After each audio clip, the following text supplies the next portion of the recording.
And welcome back to Absolute TV. This week we are in the Absolute Artist Lounge here at the Fun Fest in Austin, Texas, and we are here with Austin's own The Impossibles. Thank you, gentlemen.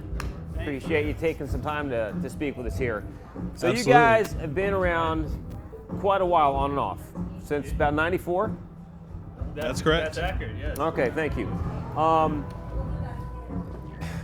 As you've gotten older, you've grown, everything, I mean, what were all the changes about? I mean, you got together, you were together for about 4 or 5 years, and your sound at the time was kind of punk, ska, kind of fit with whatever was going on, kind of with the scene.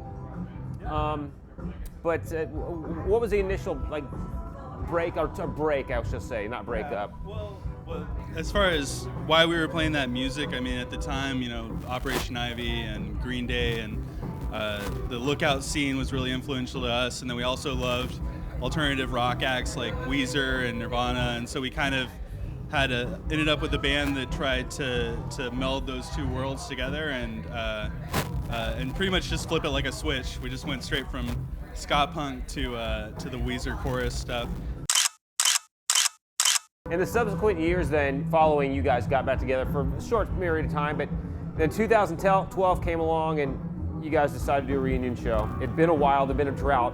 No one had seen you, heard from you guys in a long time. You're doing other projects and whatever else. Yeah. And what was the catalyst for that? Because at that point, it was highly anticipated, and obviously you get a couple of good sellout shows. Yeah. It was the fact that it was 10 years, almost to the day, and the fact that we were still in touch and got along well. The fact I just moved back to town. Yeah, the stars really aligned for us in a lot of ways. Yeah, and you know, it maybe seems like a silly. Actually, it never really seemed like a silly idea. It was just kind of a lot of bands that break up don't keep in contact or don't like each other, and it's like we're almost so close where it just doesn't even. There were long stretches where I wouldn't talk to these guys, but know that you know they're a phone call away and we're still cool, and there's nothing. We weren't expecting the shows to be as successful as they were. We had no idea what to expect. All right, so with the four of you back, and obviously you guys, this has gone beyond 2012 now. You're doing this. Obviously, the question comes up: new material, and a new album. Is this something that's in the works for you guys, or is this what we're looking for 2014? We are in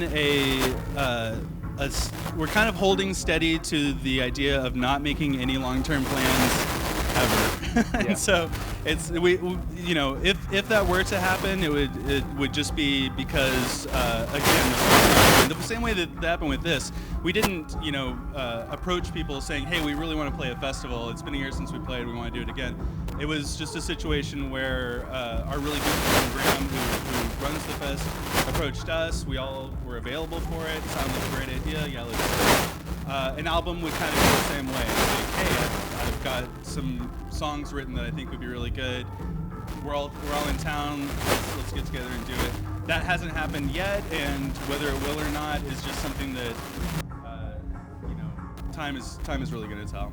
Okay. Well, listen, guys, thank you for your time. Thank you. The Impossibles, they're back together again, so anything is possible. So Back together this weekend, at least. and you guys have right. Well, you have your show today, or this, Yes. and then you have one Sunday night. Sunday night. Sunday night. Yes. See if you can get into that one.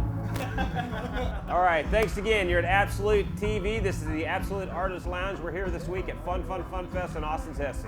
Thank you for showing up.